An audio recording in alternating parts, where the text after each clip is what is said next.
Ah, il fait beau, il fait chaud.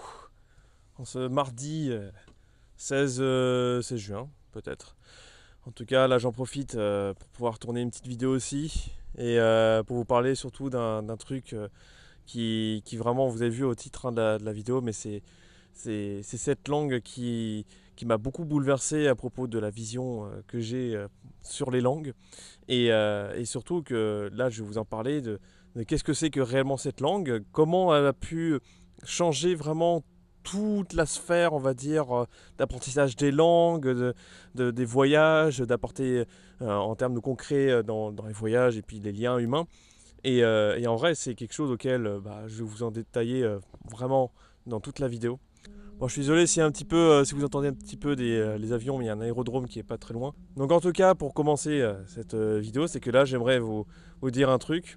J'aimerais vous poser une petite question. Et si ce n'était pas vous le problème en fait, quand il s'agissait d'apprendre les langues, mais plutôt le système dans lequel on a appris les langues.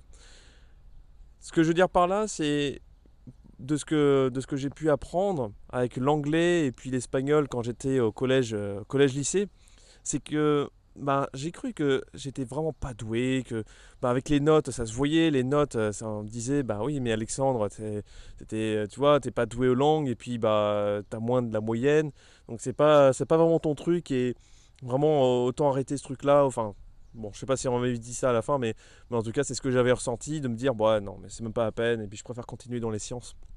Et puis vraiment, jusqu'au bac, hein, jusqu'en 2017, j'étais vraiment. Je me suis dit, non, l'anglais ou l'espagnol, n'importe quelle langue, je pue de ça, c'est même plus la peine. Et bon, j'espère que vous n'entendez pas non plus le vent, parce qu'il y a un petit peu de vent. Mais ouais, voilà, après, c'est qu'après le bac, je me suis dit, bon, tout ça à la poubelle, je pue d'espagnol, je pue d'anglais. Et, euh, et puis ensuite, bah, c'est que jusqu'en 2021, c'était vraiment mis à mort en termes d'apprentissage. J'avais quand même l'anglais de force, hein, j'étais à l'université, donc c'était vraiment un peu obligatoire. Mais c'est là qu'après, en 2021, il y a eu vraiment un grand déclic, on va dire, quelque chose euh, qui a pu en fait bouleverser ma vision en fait de me dire qu'en fait les langues c'est pas ci ou c'est pas ça et que le système dans lequel on était embarqué c'était pas non plus quelque chose auquel on le pensait. Et en 2021, je suis beaucoup sur YouTube, hein, là pour poster des vidéos mais aussi pour consommer aussi des vidéos. Et j'ai regardé sur la chaîne, je sais pas si vous connaissez Linguisticae. En tout cas, c'est un grand créateur de contenu qui est spécialisé dans les langues. Et à un moment, en fait, il était en train de parler de cette langue. De cette langue, je savais même pas ce que c'était. C'était la première fois que j'ai vu ça. Et enfin, de façon consciente. Et puis ensuite, j'étais tellement intrigué que je me suis dit, waouh, incroyable. Il faudrait que j'apprenne plus en profondeur. Ça doit être quelque chose d'apprendre cette langue-là. Et puis justement, c'était l'espéranto en fait. L'espéranto. Et puis ensuite, bah, il donnait en plus des liens, des sites web pour apprendre l'espéranto. Et puis j'avais pris ça sur eCurso la première fois. Et puis là, c'est là que vraiment, là, j'ai, je me suis dit, bon, c'est une langue parmi tant d'autres. Mais en fait, non, c'est pas une langue parmi tant d'autres. Et c'est là qu'après, que, comment dire ça, ça a considérablement changé la façon dont j'apprenais les langues. Et puis l'espéranto, au bout de 2 mois, seulement 2 mois, c'est là que je me suis rendu compte que, waouh, mais au final, j'arrive à parler de façon concrète et ça de façon en autonomie en fait. Et, et en vrai, à partir de 2021, c'est là que tout a changé jusqu'à aujourd'hui. Encore une fois, l'espéranto, c'est ce qui a fait les fondations de ce que je suis aujourd'hui. Alors juste pour vous parler vite fait de ce que c'est que l'espéranto, parce que j'imagine c'est quoi cette langue, et puis en plus, Alexandre, on est dans cette chaîne, on est surtout en train d'apprendre surtout l'espagnol et tout comme ça. Bon, l'espéranto, c'est une langue construite depuis 1887, enfin une langue construite qui est différente d'une langue vivante, d'une langue naturelle. Les langues naturelles, c'est que c'est au fur et à mesure des années, des siècles qui passèrent, elles sont les influences entre plusieurs langues, etc.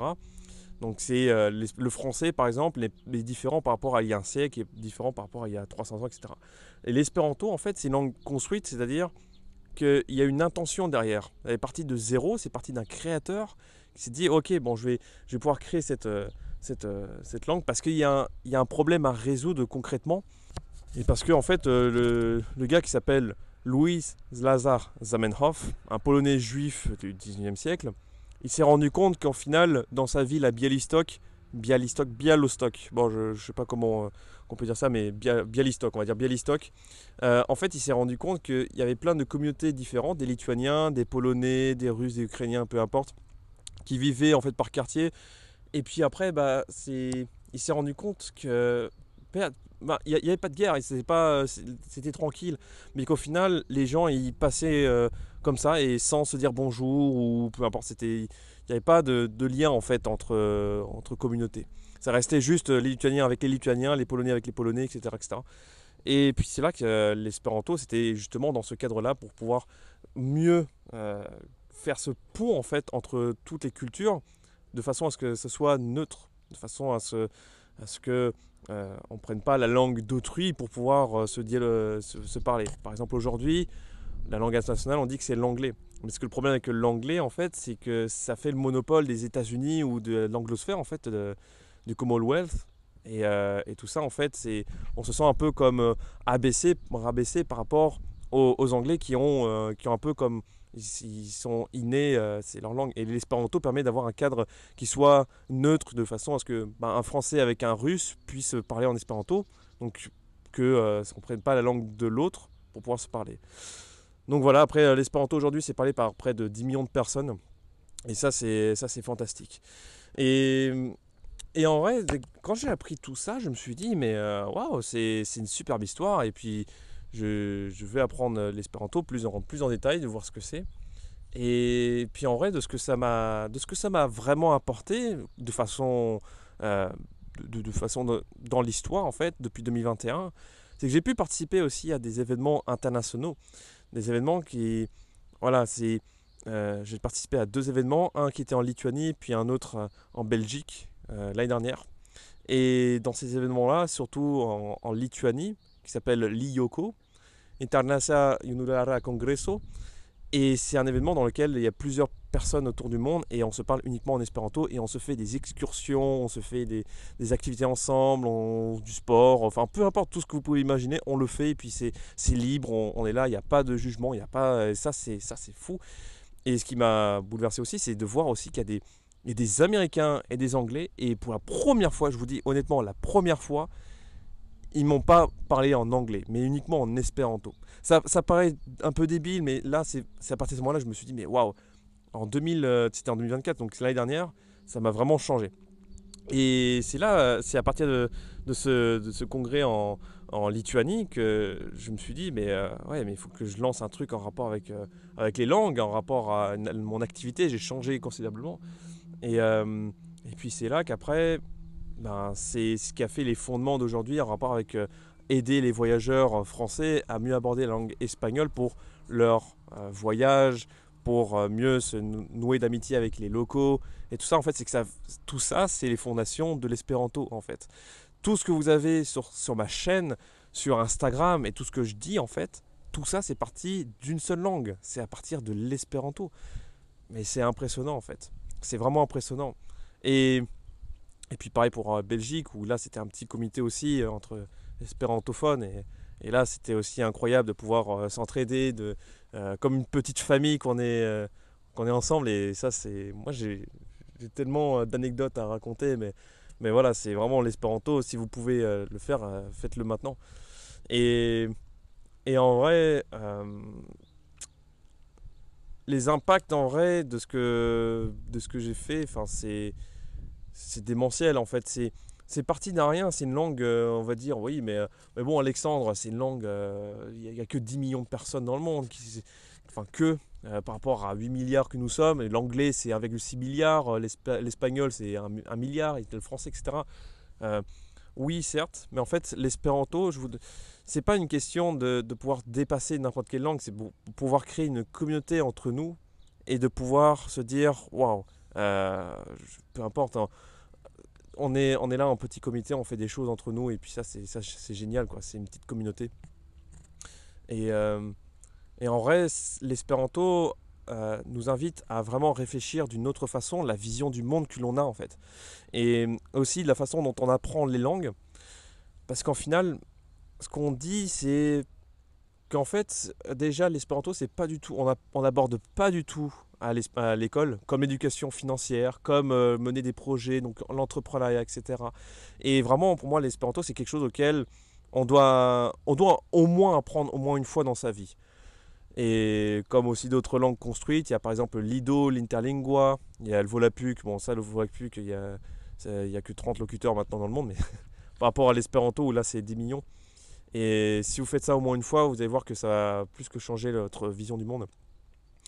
Et puis surtout, la façon dont moi, j'ai créé une petite formule dans ma tête qui, en réalité, c'est tout con. Mais quand tu voyages n'importe où dans le monde, essaie d'apprendre aussi la langue de l'autre. Et tu vas me dire, oui, mais il y a quand même l'espéranto. L'espéranto, en fait, le problème, c'est que c'est pas non plus parlé partout dans le monde. Donc, quand tu vas, par exemple, en Chine ou au Japon, dans des lieux assez spécifiques, il n'y a pas forcément des espérantophones. Mais derrière, ça m'a appris une chose, c'est que quand tu voyages, essaie d'apprendre au minimum la langue dans laquelle tu vas dans le pays. Et essaie de te nouer vraiment d'amitié avec les gens qui sont dans le monde. Et l'espéranto, en fait, ça fait toujours tilter quelqu'un quand on dit que je sais parler espéranto. Il y a toujours quelqu'un, ah, c'est incroyable l'espéranto. Parce que bon, l'anglais ou l'espagnol, c'est fait, refait, ou même le français. Et puis là, ça se ressent. Et puis ouais, en vrai, l'espéranto, c'est vraiment gratuit et vraiment accessible via des sites web, comme par exemple iCurso ou Lernu. Vous avez de quoi faire avec des sites web comme ça. Et puis même sur Duolingo vous avez l'espéranto à partir du français ou même de l'anglais.